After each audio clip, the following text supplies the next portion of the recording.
X gon' give it to you. Wait for you to get it on your own. X gon' deliver to you. Welcome to Watch Mojo, and today we're counting down our picks for the top 10 most outrageous things to happen on Rick and Morty. Huh? Seems like TV from other dimensions has a somewhat looser feel to it. Yeah, it's got an almost improvisational tone. What's up, man? I have no quarrel with you, boy. Boy? What's that supposed to mean? Oh, heroes, we would like to introduce you to our beloved king so that he may thank you personally. No, it's cool. For this list, we'll be looking at the weirdest, wackiest, and most insane things to happen on Adult Swim's fantastic animated sci-fi. The more risky and crazy, the better. What moment in Rick and Morty did you hide because your family wouldn't understand? Let us know in the comments. Number 10. X gon' give it to ya.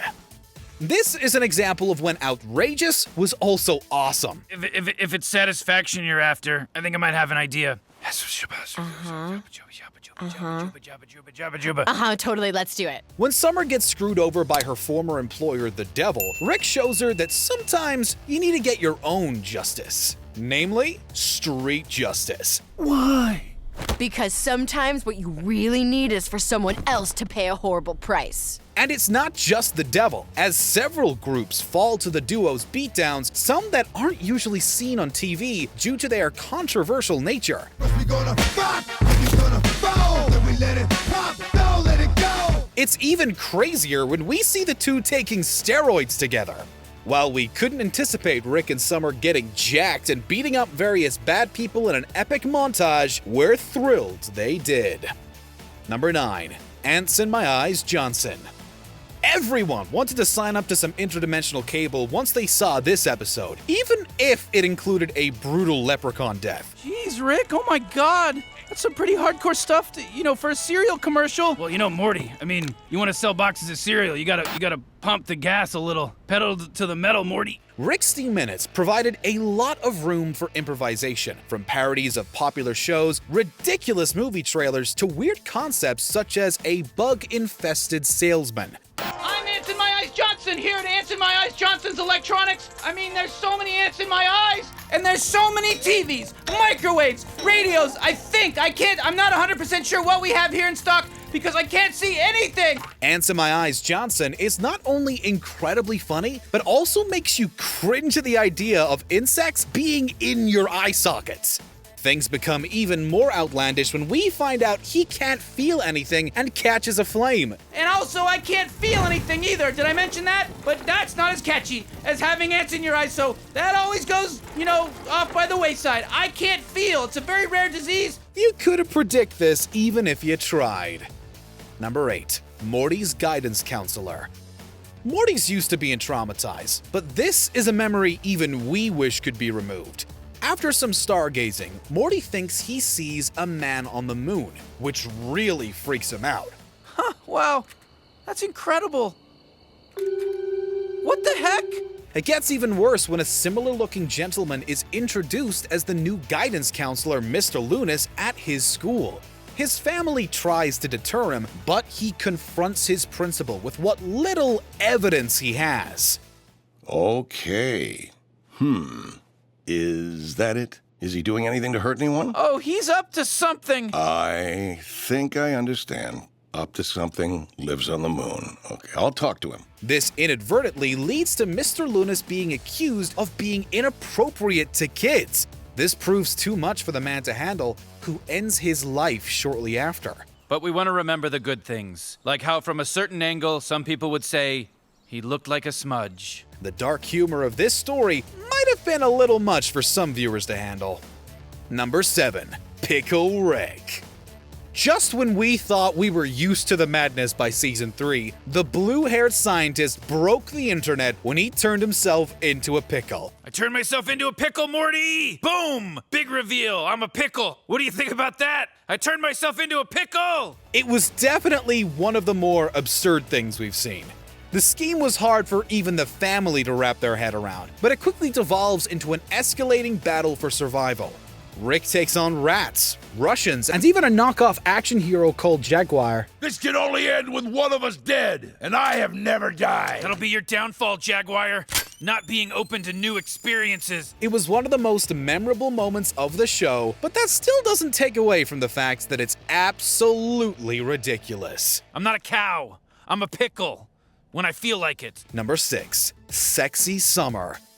While there are always fans that will fantasize about their favorite characters, the context of this scene makes it a little distressing. Rick and Morty go on an Inception-inspired escapade where they try to get Mr. Goldenfold to give Morty straight A's. Listen, tonight we're gonna go into the home of your math teacher, Mr. Goldenfold.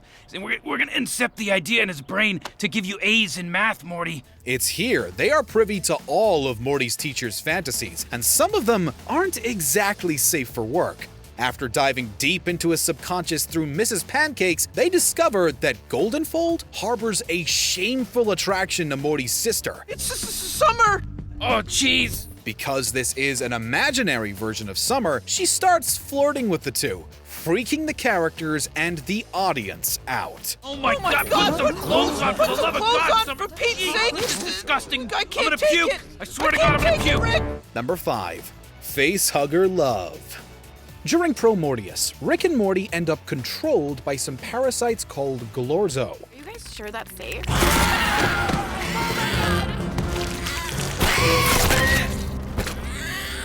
After surviving thanks to her toothpick, Summer helps them build a civilization, allowing the aliens controlling the duo to develop personalities and relationships. However, it's not as wholesome as it sounds. The two parasites confess their love for each other and decide to start a family, kissing each other passionately. No. It's cool. I feel the same way.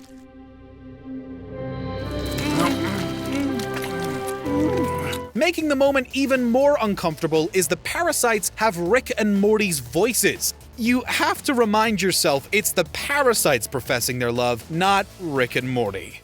Can we do this? Are we allowed to do this? I don't care. I just want you. Number 4. Ultimate Soul Bonding. As you've seen on this list, Rick and Morty aren't afraid to get super weird.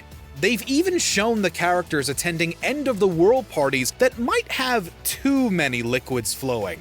However, Claw and Hoarder is by far the weirdest instance of the characters getting some action. To free the dragons from enslavement, Rick, Morty, and Summer all have to perform an ultimate soul bond with several dragons. Wait, hold on. There's gotta be something else in here. There's gotta be another way. Just give me a second. I haven't read all this yet. But you see, soul bonding is just a dragon's way of getting down and dirty. It certainly took us by surprise to see our trio of characters be part of the soul bond. It gets so freaky that even Rick tells the kids not to speak of this to their parents. Maybe don't tell your parents we did this. Best not tell yours either. Number 3. Homeless Santa visits the Rocky Mountains. Santa Claus is coming to town, but not in the way you wanted. To evacuate Morty from a dead homeless man's body, Rick has to enlarge it. This means a giant, naked, homeless Santa in the sky. As we see various news outlets report on the different areas of the homeless man across the continental US, one alludes to what is happening in the Rocky Mountains. We've got feet here on the West Coast, Bill. Giant feet, even relative to the giant man's size. And you know what they say about that. Well, if the old adage is true, one can only wonder what's going down in the Rocky Mountains. This is where his groin would be. We then see a large, protruding shadow approach as a lumberjack screams for his life. That's right, Santa's package destroyed the Rocky Mountains. Number 2. Morty's Shameful Children. When Morty visits his mother's work, he discovers a machine that gathers the reproductive material of horses.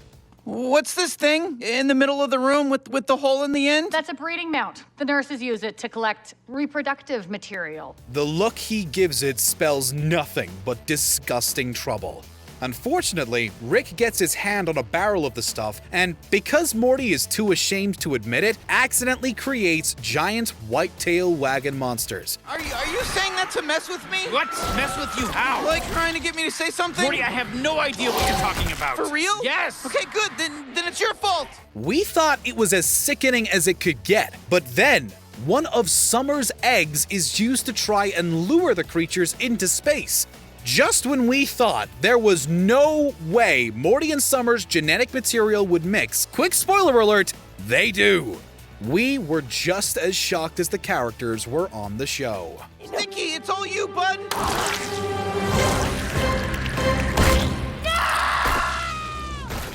Sticky! Before we unveil our top pick, here are a few honorable mentions.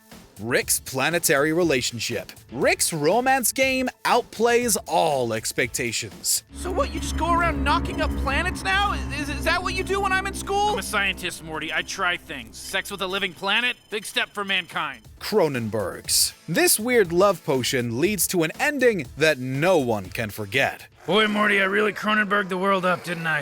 We got a whole planet of Cronenbergs walking around down there, Morty. At least they're not in love with you anymore, though. Tommy's children. What happens in Fruipyland stays in Fruipyland. Well, hello, all. I am the king of Fruipyland, but I go by another name, too. We know. It's Tommy. We know. We know. Aberdolf Linkler's fate. The tormented fusion experiences a fate worse than death. Oh, great. Who invited Aberdolf Linkler? I thought everyone was welcome. It's not the same Summer. Before we continue, be sure to subscribe to our channel and ring the bell to get notified about our latest videos. You have the option to be notified for occasional videos or all of them. If you're on your phone, make sure you go into your settings and switch on notifications. Number 1. King Jellybean. We're surprised that this scene even got aired, and we'll never forget it happened. Morty convinces his grandfather to go on a stereotypical hero's exploit to help out a poor town. At last, 2 heroes! You must help us. This village is terribly poor, yet the giant that lives in the clouds above has untold treasures.